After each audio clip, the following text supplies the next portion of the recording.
যা আরব বিশ্বে সংঘটিত ভয়াবহ কিছু যুদ্ধের কথা রাসূল সাল্লাল্লাহু আলাইহি ওয়াসাল্লাম তার হাদিসে উল্লেখ করে গেছে, যেটা একদিন হবেই, যেহেতু রাসূল সাল্লাল্লাহু আলাইহি ওয়াসাল্লাম বলেছেন। আজ হোক অথবা কাল হোক, কয়েকশো বছর পরে হোক, কয়েক হাজার বছর পরে হোক, এটি ঘটবেই। যদিও আজকের যারা জায়নিস্ট আছে এবং খ্রিস্টানদের মধ্যেও যারা জায়নিজমকে সাপোর্ট করে, যারা বাইবেলের অনুসারী কিন্তু জায়নিজমকে সাপোর্ট করে, আর যারা ইহুদি জায়নিস্ট তারা তো আছেই, তারা নিজেরাই বলতেছে যে তাদের বাইবেলে এবং তাদের তাওরাতে প্রতিশ্রুত যে আর্মেড গান তথা শেষ জামানার যুদ্ধ, সেটি তারা শুরু করেছে। এটা তারা নিজেরাই বলতেছে যে তারা যুদ্ধ শুরু করেছে শেষ জামানার, এবং এটা বলেই তারা তাদের সেনাবাহিনীকে মোটিভেট করতেছে যে পুনরায় ঈসা আলাইহিস সালাতু ওয়াস সালামকে পৃথিবীতে ফেরত নিয়ে আসতে হবে, এবং ফেরত নিয়ে আসার জন্য আমাদের কিছু কাজ আছে, সেই কাজগুলো আমাদের করতে হবে। সেই কাজের অংশ হিসেবে আমরা যুদ্ধ করতেছি।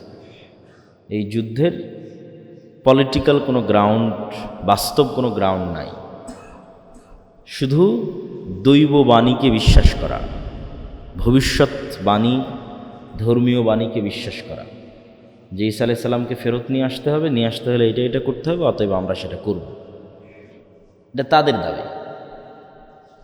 আমরা বলছি না যে এটাই শেষ জামানার যুদ্ধ, কিন্তু শেষ জামানায় কিছু যুদ্ধ হবে, এটা রাসূল সাল্লাল্লাহু আলাইহি ওয়াসাল্লাম বলেছেন। সেই হাদিসগুলো আপনাদের সামনে সংক্ষিপ্ত আকারে তুলে ধরা। আউফ বিন মালিক রাদিয়াল্লাহু তাআলা আনহু থেকে বর্ণিত, তিনি বলেন রাসূল সাল্লাল্লাহু আলাইহি ওয়াসাল্লাম বলছেন, তোমরা 6টা জিনিস গণনা করে রাখো যা আমার মৃত্যুর পর কিয়ামত পর্যন্ত সংঘটিত হবে। 1, মাউতি, আমার নিজের মৃত্যুই কিয়ামতের অনেক বড় আলামত।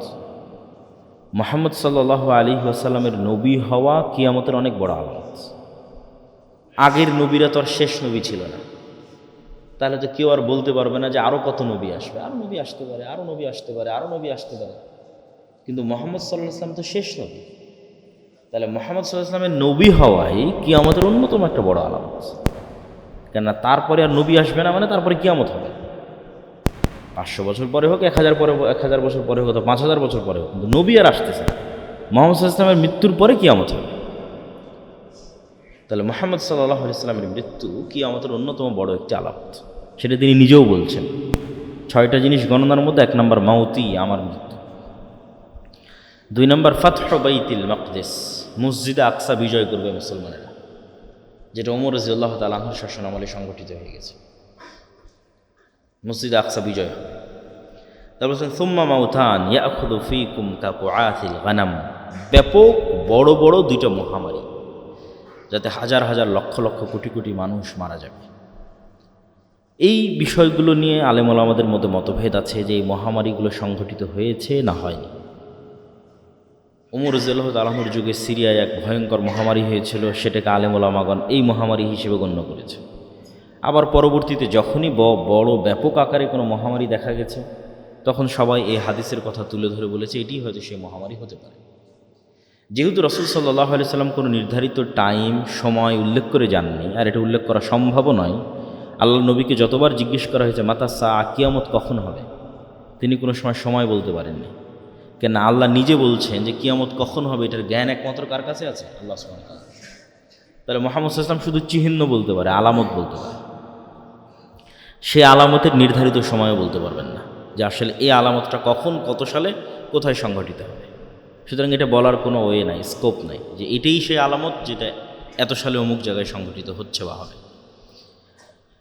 তারপর রাসূল সাল্লাল্লাহু আলাইহি ওয়াসাল্লাম বললেন, সুম্মা ইস্তিফাদাতুল মাল হাত্তা ইউতা রাজুলু মিয়াতা দিনার, এত বেশি মানুষের ধন সম্পদ হয়ে যাবে যে একজন গরিব মিসকিনকে 100 দিনার দিলেও সেটাকে অনেক ছোট খাটো মনে করবে, অল্প মনে করবে।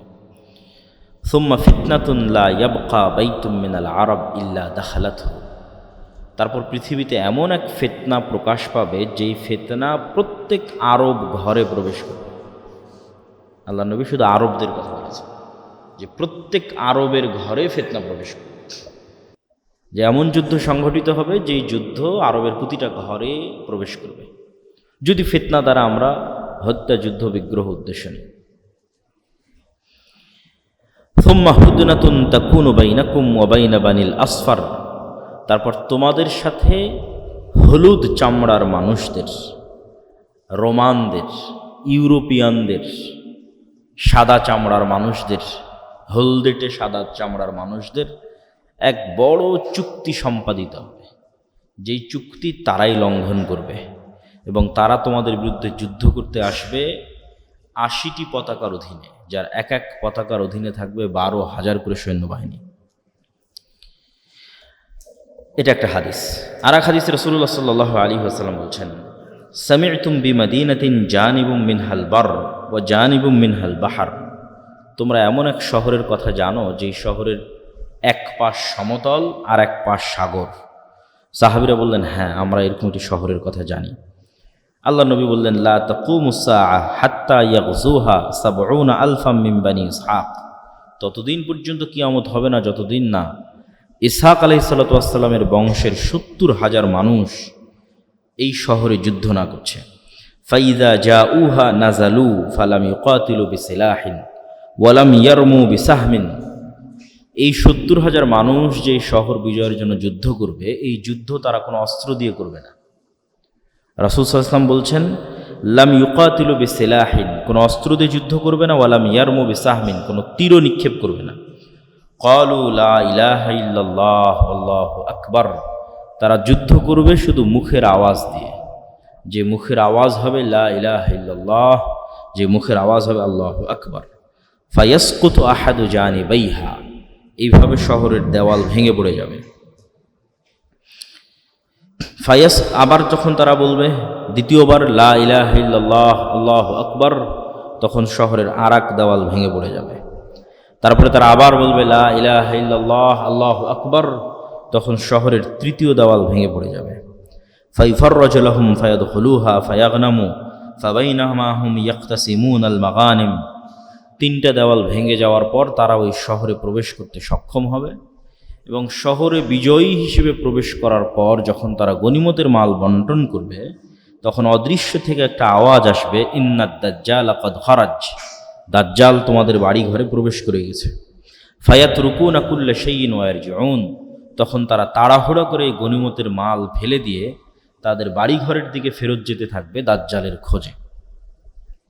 এটা একটা হাদিস।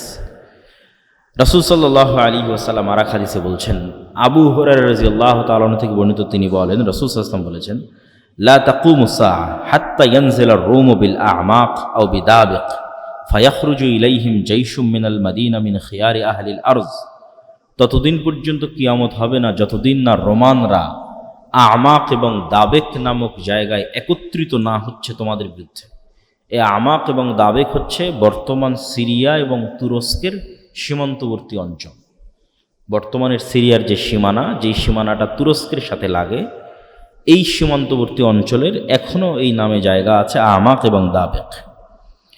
সেই দিন মদিনা থেকে বের হবে একটা সেনাবাহিনী যারা তৎকালীন বিশ্বের সর্বশ্রেষ্ঠ মানুষ। রাসূল সাল্লাল্লাহু আলাইহি ওয়াসাল্লাম বলছেন, ফাইজা তাসাফু ক্বালাতির রূম খাল্লু বাইনানা ওয়া বাইনাল্লাযী সাবাউ মিন্না নুকাতিলু, তখন মদিনা থেকে আসা এই সর্বশ্রেষ্ঠ অশ্বারোহী বাহিনীকে রোমানরা বলবে, তোমরা আমাদের জন্য রাস্তা ছেড়ে দাও, আমরা এই সিরিয়ান শামের এদের সাথে যুদ্ধ করতে চাই, তোমরা কেন মধ্যে বাধা হচ্ছ?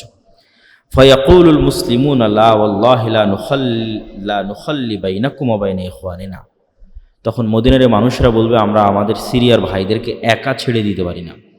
ফায়ুকাতিলুনাহুম ফায়ানহাজিমু থুলুথুন লা ইয়াতুবুল্লাহু আলাইহি, ভয়ঙ্কর যুদ্ধ হবে। এই যুদ্ধে একদল মানুষ পালিয়ে যাবে যুদ্ধের মাঠ থেকে। যুদ্ধের মাঠ থেকে পালিয়ে যাওয়া অনেক বড় কবিরা গুনাহ। তো একদল মানুষ যুদ্ধের মাঠ থেকে পালিয়ে যাবে। রাসূল সাল্লাল্লাহু আলাইহি ওয়াসাল্লাম বলছেন, আল্লাহ কোনোদিন তাদের তওবা কবুল করবে না। মুসলমানদের একদল মানুষ যুদ্ধের মাঠ থেকে পালিয়ে যাবে, এদের তওবা কোনোদিন কবুল হবে না। ওয়া ইউকতালু থুলুথুহুম, আর মুসলমানদের 3 ভাগের 1 ভাগ শহীদ হয়ে যাবে। রাসূল সাল্লাল্লাহু আলাইহি ওয়াসাল্লাম বলছেন, এরা পৃথিবীর সর্বশ্রেষ্ঠ শহীদ, আফজালুশ শুহাদা ইনদাল্লাহ, আল্লাহর নিকটে শ্রেষ্ঠতম শহীদ হবে এরা। ওয়া ইফতাতিহু থুলুথ, আর এক তৃতীয়াংশ তো পালিয়ে গেছে, এক তৃতীয়াংশ মারা গেছে, আর মুসলমানদের এক তৃতীয়াংশকে আল্লাহ বিজয় দান করবেন রোমানদের উপরে। লা ইফতানুনা আবাদা, এই এক তৃতীয়াংশ এরা কোনোদিন আর কোনো ফিতনায় পতিত হবে না। ফায়াফতাহতিহুনা কুস্তুনতুনিয়া, এই এক তৃতীয়াংশ কুস্তুনতুনিয়া বিজয় করবে। আগের হাদিসে যেটা আমরা দেখলাম, এমন একটা শহর যার এক পাশ সমতল আর এক পাশ সমুদ্র, সেটাও কুস্তুনতুনিয়া, এটাও কুস্তুনতুনিয়া। কুস্তুনতুনিয়াকে ইংরেজিতে বলা হয় কনস্টান্টিনোপল, আর আমরা এখন চিনি ইস্তাম্বুল নামে। তুরস্কের মোটামুটি অফিসিয়াল রাজধানী নয়, কিন্তু দীর্ঘদিনের রাজধানী ছিল, ঐতিহ্যবাহী শহর ইস্তাম্বুল। তুরস্কের ইস্তাম্বুল, যাকে আরবিতে বলা হয় কুস্তুনতুনিয়া, ইংরেজিতে বলা হয় কনস্টান্টিনোপল। এই শহর তারা বিজয় করবে। তাহলে এই শহর কিয়ামতের পূর্ব মুহূর্তে বিজয় হচ্ছে, মানে এই শহর মুসলমানদের হাতে থাকবে না। তথা আজকের তুরস্ক যে মুসলমানদের হাতে আছে, এটা একদিন থাকবে না মুসলমানদের হাতে। এটা ইহুদি খ্রিস্টান অন্যদের দখলে চলে যাবে। নাহলে কিয়ামতের পূর্ব মুহূর্তে কিভাবে ইস্তাম্বুল বিজয় হবে? কেন এর পরপরে আবার দাজ্জাল বের হচ্ছে, তথা এটা কিয়ামতের পূর্ব মুহূর্তের ঘটনা। তাহলে তারা কুস্তুনতুনিয়া বিজয় করবে। ফাবাইনামা হুম ইয়াক্তাসিমুন আল গানাইম, যখন তারা গনিমতের মাল বন্টন নিয়ে ব্যস্ত থাকবে এবং তাদের তরবালিগুলো জাইতুন গাছে ঝুলানো থাকবে, ইজা সাহা ফীহিমুশ শাইতান, তখন শয়তান অদৃশ্য থেকে চিৎকার করে বলবে যে দাজ্জাল তোমাদের বাড়িতে ঢুকে গেছে। ফায়াখরুজুনা ওয়া যালিকা বাতিল, তখন তাড়াহুড়া করে এরা গনিমত ফেলে দিয়ে তরবারি নিয়ে তাদের বাড়িঘরের দিকে যেতে থাকবে, মানে দামেস্ক শহরের দিকে আসতে থাকবে। এটা আরো অন্য বর্ণনায় আরো স্পষ্ট হয় যে দামেস্ক শহরের দিকে ফেরত আসতে থাকবে। তো এই প্রথম সংবাদটা হবে মিথ্যা। দাজ্জাল যে তাদের বাড়িঘরে ঢুকে গেছে, এই প্রথম সংবাদ মিথ্যা হবে। ফাইজা জাউ শাম খারাজা ফাবাইনামা হুম ইউরিদুনা লিল কিতাল, কিন্তু যখন তারা দামেস্কে ফেরত আসবে, তারপরে সত্যি সত্যি দাজ্জাল বের হয়ে যাবে। তখন ইউরিদুনা লিল কিতাল, তখন তারা যুদ্ধের প্রস্তুতি নিবে দাজ্জালের সাথে। ইউসাফুনা সুফুফা ইদা উকিমাতিস সালাত, এমতো অবস্থায় দামেস্কের মসজিদে সালাতের একামত হবে এবং মুজাহিদরা সালাতের জন্য দাঁড়াবে সারিবদ্ধভাবে। কিছু বর্ণনা এসেছে এটা ফজরের সালাত। ঠিক এই সময়ে ইয়ানজিলু ঈসা ইবনে মারিয়াম, ঈসা ইবনে মারিয়াম, কিছু বর্ণনা এসেছে দুই ফেরেশতার কাঁধের উপর ভর দিয়ে নামবেন। ফাআম্মাহুম ফাইদা রাআহু আদুউল্লাহ যাবা কামা ইয়াযুবুল মিলহু ফিল মা ফালাউ তারাকাহু লান যাবা হাত্তা ইয়াহলিক। ঈসা ইবনে মারিয়ামকে যখন দাজ্জাল দেখবে, তখন লবণ যেভাবে পানিতে দিলে মিটে যায়, মিশে যায়, গলে যায়, দাজ্জাল সেভাবে গলে যেতে থাকবে। ওয়ালাকিন ইয়াকতুলুহুল্লাহু বিয়াদি, কিন্তু তারপরেও ঈসা আলাইহিস সালাম নিজে হাতেই দাজ্জালকে হত্যা করবেন। ফায়ুরিহিম দামাহু ফি হারবাতি, এবং যেই অস্ত্র দিয়ে তিনি দাজ্জালকে হত্যা করবেন এটা জনগণকে দেখাবেন যে দেখো দাজ্জালকে হত্যা করেছে। কাছাকাছি অনুরূপী বর্ণনা যে রোমানদের সাথে মুসলমানদের একটা বিরাট চুক্তি হবে, আর এই চুক্তির লঙ্ঘনটা হবে এইভাবে যে রোমানদের সাথে মুসলমানদের চুক্তি হওয়ার পর এরা তৃতীয় আর একটা পক্ষের বিরুদ্ধে একসাথে একত্রিত হয়ে যুদ্ধ করবে, তথা খ্রিস্টানেরা আর মুসলমানেরা একত্রিত হয়ে তৃতীয় এক পক্ষের বিরুদ্ধে যুদ্ধ করবে। সেই তৃতীয় পক্ষ কে কারা তা হাদিসে উল্লেখ নাই। এই যুদ্ধে মুসলমান এবং খ্রিস্টানদের বিজয় হবে। বিজয় হওয়ার পর একজন খ্রিস্টান সৈন্য বলবে যে ক্রুশের কারণে বিজয় হয়েছে, যে ক্রুশ চিহ্ন তারা গলায় ঝোলায়, এটার কারণে আমরা বিজয় হয়েছি। এইটা দেখে এক মুজাহিদ মুমিন ওই ক্রুশটাকে ভেঙে দিবে, বলে না আমরা আল্লাহর সহযোগিতায় বা আল্লাহর সাহায্যে বিজয় হয়েছে। এই ক্রস ভাঙ্গাকে কেন্দ্র করে একদল আর এক দলের মুখোমুখি হয়ে যাবে পুনরায়, এবং এই যে মুখোমুখি হবে, এই মুখোমুখির কথাই বলা হচ্ছে যে 80টা পতাকার অধীনে তারা একত্রিত হবে, যার এক এক পতাকার অধীনে 12,000 করে সৈন্যবাহিনী থাকবে, এবং মুসলমানদের 3 ভাগের 1 ভাগ পালিয়ে যাবে, 1 ভাগ শহীদ হবে, 1 ভাগ বিজয় হবে, এবং বিজয় হওয়ার পর কনস্টান্টিনোপল, ইস্তাম্বুল, তুরস্ক বিজয় হবে। এই যুদ্ধের আর অন্য বর্ণনায় রাসূল সাল্লাল্লাহু আলাইহি ওয়াসাল্লাম বলছেন যে এই যুদ্ধ এত ভয়াবহ হবে যে 100 জন মানুষের 99 জনই মারা যাবে, একজন বেঁচে থাকবে। একটা পাখি যদি আকাশে 1 মাস উড়ে, তাহলে 1 মাস উড়লেও লাশের সারি শেষ করতে পারবে না। লাশের দুর্গন্ধে সে মৃত অবস্থায় পড়ে যাবে। তার বাঁচার মতো আলাদা কোনো আশ্রয়স্থল যেখানে লাশ নাই, লাশের দুর্গন্ধ নাই, এরকম কোনো সেফ জায়গা সে খুঁজে বের করতে পারবে না। উঠতে উঠতে উঠতে উঠতে ক্লান্ত হয়ে মরে পড়ে যাবে। এত বেশি পরিমাণে মানুষ এই যুদ্ধে মারা যাবে যে মানুষ আর গনিমতের মালেও সন্তুষ্ট হবে না, মানুষের ওয়ারিস বন্টন করার কেউ থাকবে না। এগুলো সব রাসূল সাল্লাল্লাহু আলাইহি ওয়াসাল্লাম বিভিন্ন হাদিসে বলেছেন। ওই সেম ঘটনার ধারাবাহিকতায় বিভিন্ন হাদিস।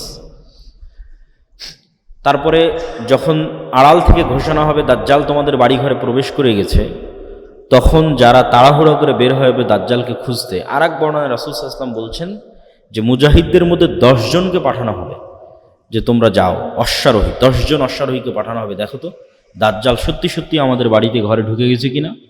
রাসূল সাল্লাল্লাহু আলাইহি ওয়াসাল্লাম বলছেন ওই 10 অশ্বারোহীর নাম, ওদের চেহারা, ওদের বাপের নাম, ওদের বংশের নাম আমি বলে দিতে পারবো যে 10 জন কারা, যে 10 জন দাজ্জালের অনুসন্ধানে বের হবে।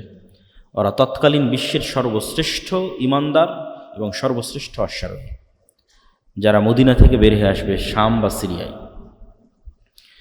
এবং রাসূল সাল্লাল্লাহু আলাইহি ওয়াসাল্লামের আর এক হাদিসে এই যুদ্ধের কথা বর্ণনা করতে গিয়ে তিনি বলেছেন যে সেই দিন মুসলমানদের হেডকোয়ার্টার হবে গুতা নামক জায়গা, যেটি আজকের শাম বা সিরিয়ার রাজধানী দামেস্কের অতি নিকটবর্তী একটি অঞ্চল, গুতা নামক জায়গা।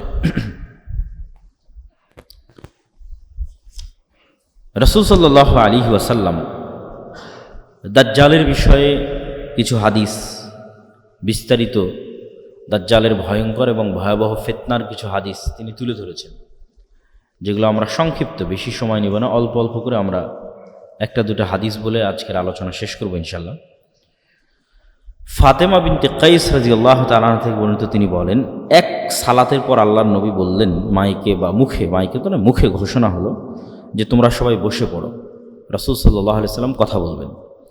তো মানুষজন সব বসে পড়ল। রাসূল সাল্লাল্লাহু আলাইহি ওয়াসাল্লাম মেম্বারে দাঁড়ালেন। মেম্বারে দাঁড়িয়ে তিনি বলতে লাগলেন যে আজকে আমি তোমাদেরকে এমন এক গল্প শোনাবো যে গল্প আমি তোমাদের সামনে অনেক করেছি। এই গল্প হচ্ছে তামিম আদ-দারির গল্প। আন্না তামিম আদ-দারি কান রাজুলান নাসরানিয়ান, যে ছিল খ্রিস্টান মানুষ, যা ফাবায়া ওয়া আসলামা, সে আল্লাহ নবীর হাতে হাত রেখে ইসলাম গ্রহণ করার পর এই ঘটনা সে আল্লাহ নবীকে শোনায়। সেই ঘটনা হচ্ছে আন্নাহু রাকিবা ফি সাফিনাতিন বাহরিয়াতিন মা 30 রাজুলাম, সে তার নিজ গোত্র এবং আর 2-3টা আরব গোত্রের 30 জন মানুষকে নিয়ে একটা নৌকায় দীর্ঘ লম্বা সফরে বের হয়। ফালাইবা বিহিমুল মাউজু শাহরান ফিল বাহরি, সমুদ্রের ঢেউ তাদেরকে 1 মাস যাবৎ এদিক ওদিকে নিয়ে যেতে থাকে। তারা কোনো লোকেশন ট্র্যাক করা, আগের যুগের মানুষ তারা এবং চাঁদ দেখে দিক নির্ধারণ করে নৌকা পরিচালনা করত, কিন্তু ঝড় বৃষ্টি ঢেউয়ে আর কন্ট্রোল করতে পারেনি যে এই নৌকা কোন দিকে যাচ্ছে। তো অনেক পরে গিয়ে, দীর্ঘ 1 মাস পরে গিয়ে এই নৌকা একটা দ্বীপে গিয়ে ভিড়ল। সংক্ষেপে আমি শেষ করে দিচ্ছি। একটা দ্বীপে ভিড়ার পর, লাগার পর তারা সেখানে নামলো। নামার পর দেখতেছে একটা প্রাণী, ফালাকিয়াতুন দাব্বাতুন, একটা ভয়ঙ্কর প্রাণী যার অত্যধিক চুলের কারণে লা ইয়াদরুনা মা কুবুলুহু মিন দুবুরিহি, সামনে কোনটা পিছন কোনটা, মুখ কোন দিকে পিছন কোন দিকে এটা বোঝা যাচ্ছে না, অত্যধিক চুলের কারণে। তখন এরা তাকে বলছে ওয়াই হাক, তোমার ধ্বংস হোক। তখন ওই প্রাণী উত্তরে বলছে আনাল জাসসাসা, আমি হচ্ছে গোয়েন্দা। ক্বালু আমাল জাসসাসা ক্বালাত আইয়ুহাল কওম ইনতালিকু ইলা হাযা রাজুল ফিদ দাইর। তখন ওই গোয়েন্দা বলতেছে তোমরা এইদিকে যাও, এখানে ভিতরে একটা লোক, প্রাসাদে একটা লোক তোমাদের অপেক্ষা করতেছে। তখন আমরা যখনই একটা মানুষের কথা শুনলাম যে একটা মানুষ অপেক্ষা করছে, তখন আমরা এর থেকে বেঁচে ফেরার জন্য, এই তো একটা প্রাণী যে নিজেকে গোয়েন্দা বলতেছে, তার থেকে বেঁচে ফেরার জন্য আমরা দৌড়ে চলে গেলাম ওই মানুষের দিকে। তো মানুষের দিকে গিয়ে দেখি ফাইদা ফিহি আ'যামু ইনসানিন রাআইনাহু কাত্তু, এত বিশাল দেহের মানুষ আমরা জীবনে কখনো দেখিনি, যাকে বাধা আছে তার হাত এবং তার কাঁধের সাথে বাধা আছে। মা বাইনা রুকবাতাইহি ইলা কা'বাইহি বিল হাদিদ, তার হাঁটু, তার হাত, কোনই, কাঁধ, এগুলো লোহার জিঞ্জির দিয়ে বাধা আছে। কুলনা ওয়াইলাক মা আনতা ক্বালা ক্বাদ ক্বাদারতুম আলা খাবরি ফাআখবিরুনি মা আনতুম। আমরা ওকে জিজ্ঞেস করলাম এই তুমি কে? তো সে বলল তোমরা তো জানবেই আমি কে, আগে বলো তোমরা যে তোমরা কারা, আমি কে এটা তো তোমরা জানবেই। তখন আমরা বললাম নাহনু উনাসুম মিনাল আরব রাকিবনা ফি সাফিনাতিন বাহরিয়াতিন, আমরা আসলে আরবের কিছু মানুষ, ব্যবসায়িক কাজে বের হয়েছিলাম, এইভাবে আমরা এখানে আসলাম, এইভাবে তোমার কাছে পৌঁছলাম। তখন এই ব্যক্তি এই সমস্ত মানুষদেরকে জিজ্ঞেস করছে, আখবিরুনি আন নাখলি বাইসান, 3টা প্রশ্ন করেছে। বাইসান খেজুর বাগানের কথা বলো, তাবারিয়া নামক সমুদ্রের কথা বলো, আর আইনে জোগার নামক ঝর্ণার কথা বলো। 3টা প্রশ্ন। তখন এই মানুষজন তাদেরকে বলছে, তুমি এই 3টার কি জানতে চাও? তুমি যে বাইসান খেজুর বাগানের কথা জানতে চাও, এটার কি জানতে চাও? বলে, আসআলুকুম আন নাখলিহা হাল ইউসমির আমলা, আমি জানতে চাই বাইসান খেজুর বাগানে এখনো খেজুর হয় না? বলে, এখনো হয়। তো অচিরেই একদিন এই বাগানে খেজুর হবে না। আমি জানতে চাই তাবারিয়া নামক এই সমুদ্রে, এই সাগরে, এই দ্বীপে, এই খালে পানি আছে না নাই? বলে, আছে। তো বলে, অচিরেই এখানে একদিন পানি থাকবে না। আইনে জোগার নামক ঝর্ণায় পানি আছে না নাই? তো বলে, আছে। তো বলে, অচিরে এখানে একদিন পানি থাকবে না। আধুনিক যারা গবেষক তারা গবেষণা করে দেখেছেন এই 3টে জায়গায় এখন ইসরায়েলের সীমানার অন্তর্ভুক্ত। এবং তাবারিয়া নামক যে সুন্দর সমুদ্র, এটা খ্রিস্টানদের একটা অত্যন্ত ভ্রমণের জায়গা, পবিত্র ভ্রমণের জায়গা। তারা মনে করে যে ঈসা আলাইহিস সালাতু ওয়াস সালাম যত মোজেজা দেখিয়েছেন, সকল মোজেজা তিনি তাবারিয়া নামক সমুদ্রের পাশে দেখিয়েছেন। জীবিতকে মৃত করা, কুষ্ঠ রোগীকে ভালো করা, এই জন্য তারা এই তাবারিয়া সাগরকে তারা অনেক পবিত্র মনে করে এবং লক্ষ লক্ষ খ্রিস্টান ইসরায়েলে ঘুরতে যায় এই তাবারিয়া নামক সাগর দেখতে। তো দাজ্জাল এই 3টে জায়গার কথা জিজ্ঞেস করল। তারপরে 4 নম্বরে জিজ্ঞেস করলো, আখবিরুনি আন নাবিয়্যিল উম্মিয়িন, অশিক্ষিত মূর্খ নবীর কথা বলো। আনপড়, যিনি লেখা জানেন না, পড়া জানেন না, এরকম কোনো নবী এসেছে কিনা আরবে? আমাদের নবী মুহাম্মদ সাল্লাল্লাহু আলাইহি ওয়াসাল্লাম লিখতেও জানতেন না, পড়তেও জানতেন না। ক্বালু ক্বাদ খারাজা মিন মক্কা ওয়া নাযালা ইয়াসরিব, হ্যাঁ তিনি এসেছে, মক্কা থেকে বের হয়ে মদিনায় হিজরত করেছেন। কি অবস্থা? বলে, তার সাথে আরবদের যুদ্ধ চলতেছে ইত্যাদি। তখন সে নিজে বলতেছে, ইন্না যাকা খায়রুন লাহুম ইউতিউহ, মানুষের কল্যাণ হবে এই নিরক্ষর, আনপড়, যিনি লেখা এবং স্বাক্ষর এবং পড়া জানেন না, এই নবীকে মেনে নেওয়া এটা মানুষের উচিত হবে। আর আমি তোমাদেরকে সংবাদ দিচ্ছি যে আমি হচ্ছে মাসিহ দাজ্জাল। আমাকে আল্লাহ সুবহানাহু ওয়া তাআলা একদিন বের হওয়ার অনুমতি দিবেন, সেই দিন আমি বের হব এবং 40 দিনে সমগ্র পৃথিবী সফর করব, গায়রা মক্কা ওয়া তাইবাহ, মক্কা এবং মদিনা ছাড়া। ফাহুমা মুহাররামাতানি আলাইয়া কিলতাহুমা, কেন মক্কা এবং মদিনা আমার উপর হারাম থাকবে। আমি যতবার মক্কা এবং মদিনায় প্রবেশ করার চেষ্টা করব, ততবারই ফেরেশতা তাদের উন্মুক্ত তরবারি দিয়ে আমাকে বাধা দিবে। তখন রাসূল সাল্লাল্লাহু আলাইহি ওয়াসাল্লাম তার যে খুতবার লাঠি ছিল, এই লাঠি দিয়ে এইভাবে বাড়ি দিয়ে বললেন, হাযিহি তাইবা, হাযিহি তাইবা, হাযিহি তাইবা, এটাই হচ্ছে সেই তাইবা, এটাই হচ্ছে সেই তাইবা, সেই মদিনা যেখানে দাজ্জাল প্রবেশ করতে পারবে না। এবং আমি এই দাজ্জালের ঘটনা তোমাদেরকে এর আগেও বলেছি। এবং রাসূল সাল্লাল্লাহু আলাইহি সাল্লাম হাত দিয়ে ইশারা করলেন পূর্ব দিকে, যে দাজ্জাল পূর্ব দিক থেকে বের হবে। মদিনা থেকে সরাসরি পূর্ব দিকে যদি রেখা টানা হয়, তাহলে যেই উপসাগরকে কেন্দ্র করে এখন যুদ্ধ চলতেছে সেই উপসাগর পড়ে আর কি, মানে সৌদি আরবের সীমানা যদি আমরা বাদ দিয়ে দিই, যে সৌদি আরবের সীমানার পরে আমরা পূর্ব দিকে মদিনা থেকে একটা রেখা টানতেছি, কোথায় গিয়ে থাকে? তাহলে সৌদি সীমানা শেষ হলে প্রথমে সাগর পড়বে, পারস্য উপসাগর, তারপরে ইরান পড়বে, তারপরে এইভাবে সামনের দিকে যেতে থাকবে পূর্ব দিক। তো রাসূল সাল্লাল্লাহু আলাইহি ওয়াসাল্লাম বললেন পূর্ব দিক থেকে দাজ্জাল বের হবে। দাজ্জাল সম্পর্কে রাসূল সাল্লাল্লাহু আলাইহি ওয়াসাল্লামের আরও 2-1টি সংক্ষিপ্ত বর্ণনা এই তথ্যের সাথে সম্পৃক্ত, কানেক্টেড। দাজ্জাল যে 40 দিন পৃথিবীতে ঘুরবে, এই 40 দিনের প্রথম দিন হবে 1 বছরের সমান, এই 40 দিনের দ্বিতীয় দিন হবে 1 মাসের সমান, এই 40 দিনের তৃতীয় দিন হবে 1 সপ্তাহের সমান, এবং এই 40 দিনের বাকি 37 দিন হবে স্বাভাবিক দিনের সমান। রাসূল সাল্লাল্লাহু আলাইহি ওয়াসাল্লামকে জিজ্ঞেস করা আল্লাহ নবী, সে এত দ্রুত কীভাবে 40 দিনে সমগ্র পৃথিবী সফর করবে, তার গতি কেমন হবে? তো আল্লাহ নবী বললেন, কাল গাইসি ইস্তাদবারাতহুর রিহ, আকাশে যে তোমরা মেঘ দেখো, এই মেঘ যখন চলে, এই মেঘ চলার যে গতি, সেই গতি হবে। তো আল্লাহ নবী মেঘের সাথেই কেন সাদৃশ্য দিলেন, আর মেঘের চলার গতির সাথেই কেন সাদৃশ্য দিলেন, এটা স্পষ্ট বোধগম্য নয়। সরাসরি দাজ্জালের নিজের গতি এরকম হবে আকাশে উড়ার মতো, না দাজ্জাল আকাশে উড়ার কোনো যন্ত্র ব্যবহার করবে, আল্লাহু আ'লাম, আল্লাহ সুবহানাহু ওয়া তাআলা ভালো জানেন। রাসূল সাল্লাল্লাহু আলাইহি ওয়াসাল্লাম বললেন, দাজ্জাল যখন কোনো এলাকায় যাবে, তখন তাদেরকে ডাক দিবে তার উপর ঈমান আনার জন্য। এই নরসিংদীর মানুষ, এই বাংলাদেশের মানুষ, ওই যে এরিয়াতে যাবে, তোমরা আমার প্রতি ঈমান আনয়ন করো। তো যেই এলাকার মানুষ ঈমান আনয়ন করবে, ওই এলাকার আকাশকে দাজ্জাল আদেশ দিবে, ফাতুমতিরুস সামা, আকাশকে আদেশ দেবে, আকাশ বৃষ্টি বর্ষণ করে এই এলাকায়। তখন আকাশ সেই এলাকায় বৃষ্টি বর্ষণ করবে। জমিনকে আদেশ দিবে দাজ্জাল যে ফসল উৎপাদন করো, ফাতুম্বিত, তখন সেখানে ফসল উৎপাদন হবে। আর ওই অঞ্চলের মানুষ টাকা পয়সা ধন দৌলত খাবার দাবারে পরিপূর্ণ হয়ে যাবে তাদের। এবার দাজ্জাল কোনো এক এলাকায় গিয়ে যখন বলবে যে এই ঈমান আনয়ন করো, আর ওই এলাকার মানুষ যখন বলবে যে না আমরা ঈমান আনয়ন করবো না, তখন দাজ্জাল ওই আকাশকে বলবে বৃষ্টি বন্ধ করে দাও, জমিনকে বলবে উৎপাদন বন্ধ করে দাও। ওই এলাকা থেকে দাজ্জাল যখন চলে যাবে তখন সেটা দুর্ভিক্ষে পরিণত হয়ে যাবে। আর এক হাদিসে রাসূল সাল্লাল্লাহু আলাইহি ওয়াসাল্লাম আমরা যে শাম সিরিয়ার যে মুজাহিদদের কথা বলতে যখন ঈসা আলাইহিস সালাম আসবে, ওখানেও বলা আছে যে শাম বা সিরিয়ার মানুষ দাজ্জালের আনুগত্য না করার কারণে সেখানে দুর্ভিক্ষ দেখা দিবে এবং মানুষ তার ধনুককে আগুনে পুড়িয়ে সেটার রশি খাওয়া শুরু করবে, এই পরিমাণ দুর্ভিক্ষ দেখা দিবে। তখন তারা ঈসা আলাইহিস সালামের অপেক্ষা করবে এবং ঈসা আলাইহিস সালাম আসার পর দাজ্জালের এই ভয়ঙ্কর ফিতনা থেকে তারা মুক্তি পাবে। নাহলে দাজ্জালের এই ভয়ঙ্কর ফিতনা এমনভাবে মানুষকে গ্রাস করবে, প্রত্যেক যে মানুষের ন্যূনতম দুনিয়াবি লোভ আছে, ন্যূনতম, সেই ফিতনায় বাঁধিয়ে দেবে।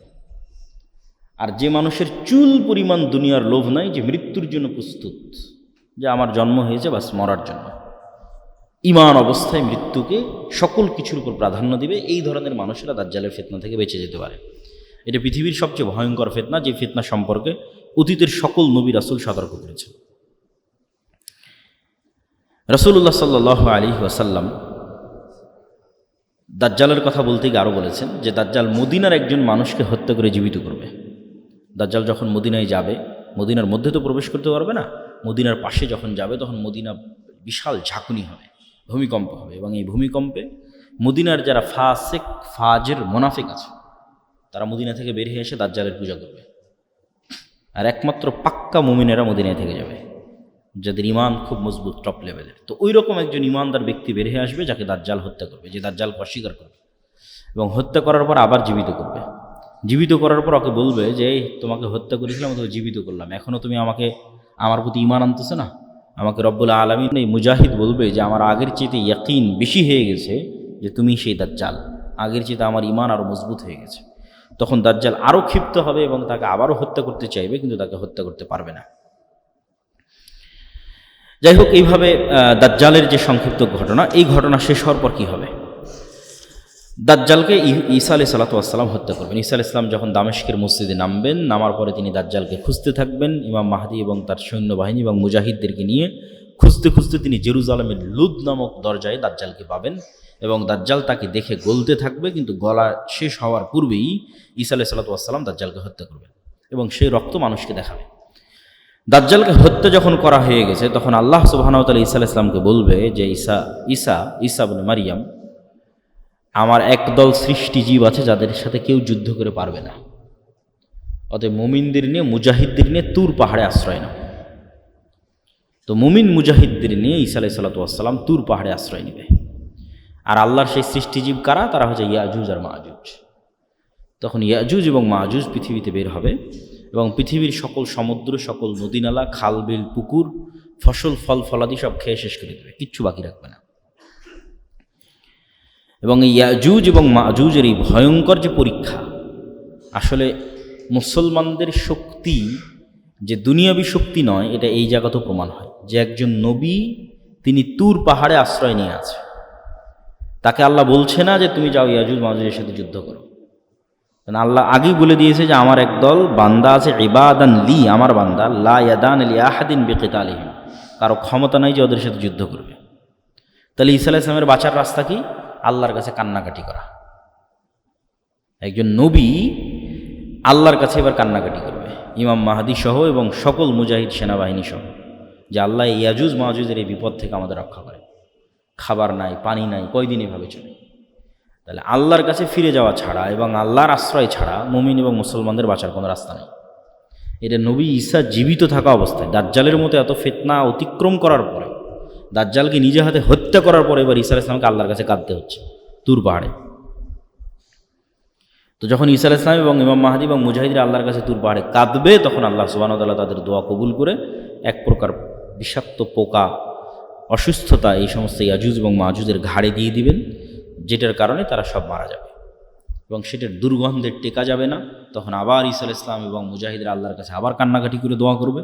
তখন আল্লাহ সুবহানাহু ওয়া তাআলা একদল উট পাখির মতো একদল পাখিকে আল্লাহ সুবহানাহু ওয়া তাআলা পাঠাবেন, যারা উটের কুজের মতো একদল পাখিকে, যারা এই সমস্ত লাশকে উঠিয়ে নিয়ে গিয়ে হাজার হাজার লক্ষ লক্ষ কোটি কোটি লাশকে উঠিয়ে নিয়ে গিয়ে কোথাও ফেলে দেবে। এবং আল্লাহ সুবহানাহু ওয়া তাআলা আসমানকে বলবেন বৃষ্টি বর্ষণ করো, এবং আসমান বৃষ্টি বর্ষণ করে পুরো পৃথিবীকে পবিত্র করে দেবে, সাফ করে দেবে।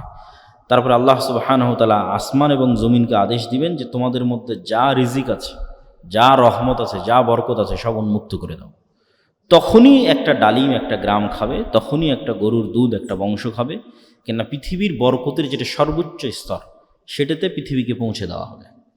আর পৃথিবীতে যুদ্ধ বিগ্রহ বন্ধ হয়ে যাবে, এবং এতদিন যুদ্ধ বিগ্রহের যা অস্ত্র ছিল সেগুলোই জ্বালিয়ে পুড়িয়ে শেষ করতে 7 বছর পার হয়ে যাবে, এবং পৃথিবীতে ঈসা আলাইহিস সালাতু ওয়াস সালামের 7 বছরের সর্বশ্রেষ্ঠ ন্যায়পরায়ণের শাসনকাল প্রতিষ্ঠা হবে, ন্যায় এবং ইনসাফের শাসন 7 বছর। এই 7 বছর পার হওয়ার পর এক মৃদু বাতাসে, যে বাতাস মুমিনদের বগলে অনুভূত হবে, সেই মৃদু বাতাসে পৃথিবীর সকল মুমিন মৃত্যুবরণ করবে। তারপরে পৃথিবীতে শুধু ফাসেক, ফাজের এবং পাপিষ্ঠরা থাকবে। এবং যেই হাদিসগুলো আপনারা শুনে থাকেন যে এক সময় মানুষ পশু পাখির ন্যায় মিলিত হবে, লজ্জা বুঝবে না, এটা হবে সেই সমস্ত মানুষেরা। হজ এবং ওমরা বন্ধ হয়ে যাবে, এটা হচ্ছে সেই সমস্ত মানুষেরা। কাবা ঘর ধ্বংস করা হবে, এটা হচ্ছে সেই সমস্ত মানুষেরা। এগুলো ঈসা আলাইহিস সালাম এবং ইমাম মাহদী, দাজ্জাল, এগুলোর পরের কথা এবার আসতেছে। তখন পৃথিবীতে আর কোনো মুমিন বেঁচে থাকবে না, কেউ কোরআন পড়ার লোক থাকবে না, আল্লাহর নাম নেওয়ার লোক থাকবে না। সেগুলো এখন নয়, এগুলো হবে দাজ্জালের পরে, ঈসা আলাইহিস সালামের পরে, যখন আর কোনো মানুষ না আল্লাহকে চিনবে, না কোরআনকে চিনবে, না কাবাকে চিনবে, না মানুষের কোনো লজ্জা এবং হায়া থাকবে। কুকুর যেভাবে খোলা মাঠে মিলিত হচ্ছে, মানুষ সেভাবে মিলিত হবে। এই সমস্ত পাপিষ্ঠ, পাপাচারী, নিকৃষ্ট মানুষের উপর আল্লাহ সুবহানাহু ওয়া তাআলা কিয়ামত কায়েম করবে। তো এই হলো আজকে আমাদের সংক্ষিপ্ত আলোচনা, যে কিয়ামতের পূর্ব মুহূর্তে এই রকমের কিছু ভয়ঙ্কর এবং ভয়াবহ যুদ্ধ হবে। সেই যুদ্ধটা কখন, কোথায়, কিভাবে, কোন যুদ্ধ সেটা নির্দিষ্ট করে বলা কঠিন, কিন্তু এই রকমের ভয়াবহ ভয়ঙ্কর যুদ্ধ হবে, যেটা রাসূল সাল্লাল্লাহু আলাইহি ওয়াসাল্লাম বলছেন। এবং অন্তত একটা জিনিস ক্লিয়ার, যে শাম এবং সিরিয়ার মানুষেরা ঈমানের উপর থাকবে, মদিনার মানুষেরা ঈমানের উপর থাকবে। একটা জিনিস পরিষ্কার, মদিনা থেকে মুজাহিদ বের হবে, শাম এবং সিরিয়া থেকে মুজাহিদ বের হবে, এবং তারাই মূলত ইমাম মাহদী এবং ঈসা আলাইহিস সালাতু ওয়াস সালামের সঙ্গী হবে। এবং আরও একটা জিনিস পরিষ্কার, যে মুসলমানেরা কনস্টান্টিনোপল, ইস্তাম্বুল, তুরস্ক বিজয় করবে। যদিও মানুষের ইচ্ছা এবং কামনা হওয়া উচিত নয় যে সে এইটার অংশ হবে। কেন উচিত নয়? সকল নবী সকল উম্মতকে শিখিয়ে দিয়ে গেছে, তোমরা মাসিহ দাজ্জালের ফিতনা থেকে আল্লাহর কাছে পরিত্রাণ চাও। কেন ওই ফিতনায় পরীক্ষায় পাশ করার মতো ঈমান আমার এবং আপনার আছে কিনা এটা আমরা জানি না। ফলত ওই পৃথিবীতে ওই ফিতনা প্রকাশ হওয়ার আগেই যদি আমরা পৃথিবী থেকে বিদায় নিই, এটা আমাদের জন্য করলেন। কেন আমাদের টার্গেট তো জান্নাতে যাওয়া। তো এই জন্য কখন কোথায় ইমাম মাহদী বের হলো, আর কখন কোথায় ঈসা আলাইহিস সালাম অবতীর্ণ হবে, এইটার পিছনে না পড়ে আমি আমার ঈমান নিয়ে কত দ্রুত পৃথিবী থেকে বিদায় নিতে পারি, আর আল্লাহ আমাকে ওই ফিতনা থেকে কত আগে পৃথিবী থেকে নিয়ে যায়, এটা মানুষের কামনা হওয়া উচিত। যে দাজ্জালের ফিতনা বের হওয়ার আগে যেন আল্লাহ আমাদের পৃথিবী থেকে যাওয়ার ব্যবস্থা করে দেয়, কেননা সেটা এক ভয়ঙ্কর এবং ভয়ানক ফিতনা হবে, যেখানে মানুষ তার ঈমান হারিয়ে ফেলবে। এবং 3টে ধর্মের মানুষ এ বিষয়ে একমত যে কিয়ামতের পূর্ব মুহূর্তে একজন মাসিহ বের হবে যে তাদের উদ্ধার করবে। ইহুদিরা অপেক্ষায় আছে একজন মাসিহ বের হবে যে তাদের উদ্ধার করবে, খ্রিস্টানরা অপেক্ষায় আছে একজন মাসিহ বের হবে যে তাদের উদ্ধার করবে, আর মুসলমানদের হাদিসে তো কোরআনে তো বলাই আছে যে একজন মাসিহ বের হবে যে মুসলমানদের উদ্ধার করবে। সেই মাসিহকে, মাসিহ মানে উদ্ধারকারী, সেই মাসিহ, মাসিহাত দাজ্জাল, সেই মাসিহ ঈসা মাসিহ। ঈসার নামেও মাসিহ আছে, দাজ্জালের নামেও মাসিহ আছে। মাসিহ মানে উদ্ধারকারী, মাসিহাত দাজ্জাল না ঈসা মাসিহ। তো মূলত ইহুদিদের মাসিহ হবে দাজ্জাল। ইহুদিরা যেই মাসিহের অপেক্ষায় আছে তাদের উদ্ধার করবে, এই মাসিহ হবে দাজ্জাল। কেননা দাজ্জালের হাতে তখন পৃথিবীর সকল পাওয়ার ক্ষমতা থাকবে। মুসলমানদের হবে নিরীহ, খাবার নাই, আসমানের বৃষ্টি বন্ধ হয়ে যাবে, জমিনের উৎপাদন বন্ধ হয়ে যাবে, দুর্ভিক্ষ দেখা দিবে। তাহলে এই দলে তো আর কেউ অত সহজে যাবে না।